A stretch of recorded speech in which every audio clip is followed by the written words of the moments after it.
जेवढ्या कबुतरांनी हिंदी पिक्चरमध्ये चिठ्ठ्या पाठवल्या नसतील तेवढे आदेश कोर्टाने कबूतरखाने बंद करण्यासाठी काढले।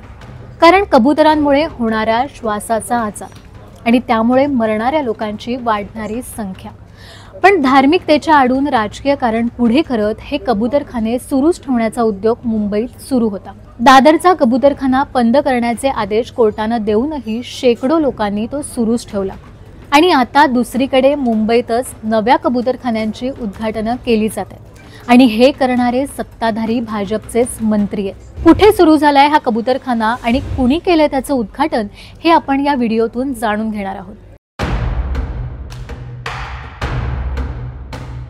तर बोरिवलीतल्या संजय गांधी राष्ट्रीय उद्यानाजवळ हा कबूतरखाना तयार झालाय।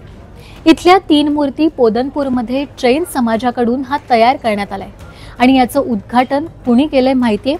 भाजपचे मंत्री असलेल्या मंगलप्रभात लोढा यांनी। त्यांनी याबद्दलची एक एक्स पोस्टही केली। त्यात ते लिहितात, संजय गांधी राष्ट्रीय उद्यान के 3 मूर्ति पोदनपुर में आज नए कबूतरखाने का अनावरण किया। श्री आदिनाथ दिगंबर जैन मंदिर की ओर से यह कार्यक्रम आयोजित किया गया था। कबूतर प्रकृति का हिस्सा है, उसकी रक्षा करना हमारा दायित्व है, किंतु मानवीय आरोग्य को भी इससे बाधा न हो यह भी देखना जरूरी है। इसका मध्यम मार्ग है कि यह कबूतरखाने नेशनल पार्क जैसे मानव विरहित क्षेत्र में बनाए जाए। यह सराहनीय कार्य करने के लिए मैं दिगंबर जैन समाज के सभी मान्यवरों का अभिनंदन करता हूँ। शहरापासून दूर कबूतरांसाठी आम्ही हे काम करत असल्याचं लोढांचं म्हणणं आहे। शहरापासून दूर संजय गांधी नॅशनल पार्क सारख्या भागात कबूतरखाना सुरू करणं खरंच योग्य आहे का? त्याचा काही त्रास तर होणार नाही ना? तर याचं उत्तर आहे नाही। जशी कबूतरं संख्येने वाढली की त्यांचा माणसांना त्रास होतो, तसंच निसर्गात एखादा घटक वाढला की त्याचा तिथल्या परिसंस्थेलाही त्रास होतोच। कबूतरं ही अन्न साखळीच्या मधल्या पातळीत येतात, जे फळ, धान्य आणि किडे खाऊन जगतात। तर त्यांना खाणारे बहिर ससाण्यासारखे पक्षी त्यांची संख्या नियंत्रणात ठेवण्याचे, पण गेल्या काही काळात आपण कबूतरं एवढी वाढवली आहेत की त्यांचा शिकार करणारं कुणी राहिलेलं नाही। त्यामुळे जर शहरांसारखी कबूतरं जंगलातही वाढली तर त्याचा त्रास त्या जंगलालाही होणार आहे। दुसरी गोष्ट, जंगलात फक्त कबूतरं हाच पक्षी राहत नाही, तर बुलबुल, कोकिळ, शामा, पोपट, चिमण्या, कावळे हेच नाही तर अनेक जंगली पक्षीही राहतात। संजय गांधी नॅशनल पार्क सारख्या जंगलात या पक्ष्यांच्या पाण्याची व्यवस्था केलेली असते, पण अन्नाची नाही, कारण पक्ष्यांनी अन्न शोधून खाणं अपेक्षित आहे। पण जर कबूतरांना आयतं खाद्य या कबूतरखान्यातून मिळालं तर त्यांची संख्या अमाप वाढेल, ज्याने जंगलाचा कचरा व्हायला वेळ लागणार नाही। काही दिवसांपूर्वी जैन समाजाकडून बोरिवली नॅशनल पार्कमध्ये जंगलातील झाडांच्या मुळाजवळ साखर टाकली जात होती। मुंग्यांसाठी हे खाद्य होतं, प्राणी सेवा म्हणून ते करत होते। पण या साखरेमुळे कितीतरी झाडं कोसळली, कारण मुंग्यांनी झाडांच्या मुळाजवळची माती भुसभुशीत केली।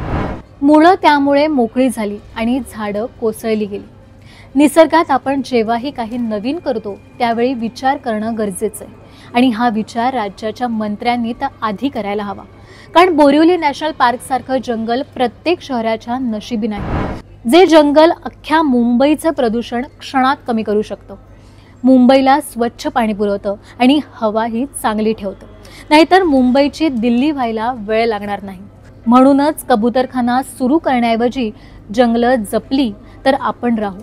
त्यामुळेच आमचं मुख्यमंत्र्यांना आव्हान आहे की पर्यावरण रक्षण केलं तरच आपण पुढे राहू शकू, नाहीतर गॅस चेंबरमध्ये राहण्याची वेळ येईल। तुम्हाला याबाबत नक्की काय वाटतं?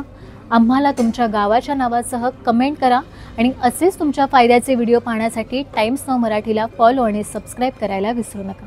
धन्यवाद। जेवढ्या कबूतरांनी हिंदी पिक्चरमध्ये चिठ्ठ्या पाठवल्या नसतील तेवढे आदेश कोर्टाने कबूतरखाने बंद करण्यासाठी काढले। कारण कबूतरांमुळे होणारा श्वासाचा आजार आणि त्यामुळे मरणाऱ्या लोकांची वाढणारी संख्या। पण धार्मिकतेच्या आडून राजकीय कारण पुढे करत हे कबूतरखाने सुरूच ठेवण्याचा उद्योग मुंबईत सुरू होता। दादरचा कबूतरखाना बंद करण्याचे आदेश कोर्टाने देऊनही शेकडो लोकांनी तो सुरूच ठेवला आणि आता दुसरीकडे मुंबईतच नव्या कबूतरखान्यांची उद्घाटन केली जातात आणि हे करणारे सत्ताधारी भाजपचेच मंत्री आहेत। कुठे सुरू झालाय हा कबूतरखाना आणि कुणी केलंय त्याचं उद्घाटन हे आपण या व्हिडिओतून जाणून घेणार आहोत। तर बोरिवलीतल्या संजय गांधी राष्ट्रीय उद्यानाजवळ हा कबूतरखाना तयार झालाय। इथल्या 3 मूर्ती पोदनपूरमध्ये जैन समाजाकडून हा तयार करण्यात आलाय आणि याचं उद्घाटन कुणी केलंय माहितीये? भाजपचे मंत्री असलेल्या मंगलप्रभात लोढा यांनी। त्यांनी याबद्दलची एक एक्स पोस्टही केली। त्यात ते लिहितात, संजय गांधी राष्ट्रीय उद्यान के 3 मूर्ति पोदनपुर में आज नए कबूतर खाने का अनावरण किया। श्री आदिनाथ दिगंबर जैन मंदिर की ओर से यह कार्यक्रम आयोजित किया गया था। कबूतर प्रकृति का हिस्सा है, उसकी रक्षा करना हमारा दायित्व है, किंतु मानवीय आरोग्य को भी इससे बाधा न हो यह भी देखना जरूरी है। इसका मध्यम मार्ग है कि यह कबूतर खाने नेशनल पार्क जैसे मानव विरहित क्षेत्र में बनाए जाए। यह सराहनीय कार्य करने के लिए मैं दिगंबर जैन समाज के सभी मान्यवरों का अभिनंदन करता हूँ। शहरापासून दूर कबुतरांसाठी आम्ही हे काम करत असल्याचं लोढांचं म्हणणं आहे। शहरापासून दूर संजय गांधी नॅशनल पार्क सारख्या भागात कबूतरखाना सुरू करणं खरंच योग्य आहे का? त्याचा काही त्रास तर होणार नाही ना? तर याचं उत्तर आहे नाही। जशी कबूतरं संख्येने वाढली की त्यांचा माणसांना त्रास होतो, तसंच निसर्गात एखादा घटक वाढला की त्याचा तिथल्या परिसंस्थेलाही त्रास होतोच।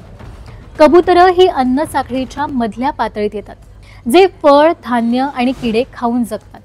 तर त्यांना खाणारे बहिर ससाण्यासारखे पक्षी त्यांची संख्या नियंत्रणात ठेवण्याचे, पण गेल्या काही काळात आपण कबूतरं एवढी वाढवली आहेत की त्यांचा शिकार करणारं कुणी राहिलेलं नाही। त्यामुळे जर शहरांसारखी कबूतरं जंगलातही वाढली तर त्याचा त्रास त्या जंगलालाही होणार आहे। दुसरी गोष्ट, जंगलात फक्त कबूतरं हाच पक्षी राहत नाही, तर बुलबुल, कोकिळ, शामा, पोपट, चिमण्या, कावळे हेच नाही तर अनेक जंगली पक्षीही राहतात। संजय गांधी नॅशनल पार्क सारख्या जंगलात या पक्ष्यांच्या पाण्याची व्यवस्था केलेली असते, पण अन्नाची नाही, कारण पक्ष्यांनी अन्न शोधून खाणं अपेक्षित आहे। पण जर कबूतरांना आयतं खाद्य या कबूतरखान्यातून मिळालं तर त्यांची संख्या अमाप वाढेल, ज्याने जंगलाचा कचरा व्हायला वेळ लागणार नाही। काही दिवसांपूर्वी जैन समाजाकडून बोरिवली नॅशनल पार्कमध्ये जंगलातील झाडांच्या मुळाजवळ साखर टाकली जात होती। मुंग्यांसाठी हे खाद्य होतं, प्राणी सेवा म्हणून ते करत होते। पण या साखरेमुळे कितीतरी झाडं कोसळली, कारण मुंग्यांनी झाडांच्या मुळाजवळची माती भुसभुशीत केली। मुळं त्यामुळे मोकळी झाली आणि झाडं कोसळली गेली। निसर्गात आपण जेव्हाही काही नवीन करतो त्यावेळी विचार करणं गरजेचं आहे, आणि हा विचार राज्याच्या मंत्र्यांनी तर आधी करायला हवा, कारण बोरिवली नॅशनल पार्क सारखं जंगल प्रत्येक शहराच्या नशिबी नाही। जे जंगल अख्ख्या मुंबईचं प्रदूषण क्षणात कमी करू शकतं, मुंबईला स्वच्छ पाणी पुरवतं आणि हवाही चांगली ठेवतं, नाहीतर मुंबईची दिल्ली व्हायला वेळ लागणार नाही। म्हणूनच कबूतरखाना सुरू करण्याऐवजी जंगलं जपली तर आपण राहू। त्यामुळेच आमचं मुख्यमंत्र्यांना आव्हान आहे की पर्यावरण रक्षण केलं तरच आपण पुढे राहू शकू, नाहीतर गॅस चेंबरमध्ये राहण्याची वेळ येईल। तुम्हाला याबाबत नक्की काय वाटतं? आम्हाला तुमच्या गावाच्या नावासह कमेंट करा आणि असेच तुमच्या फायद्याचे व्हिडिओ पाहण्यासाठी टाइम्स नाऊ मराठीला फॉलो आणि सबस्क्राइब करायला विसरू नका। धन्यवाद।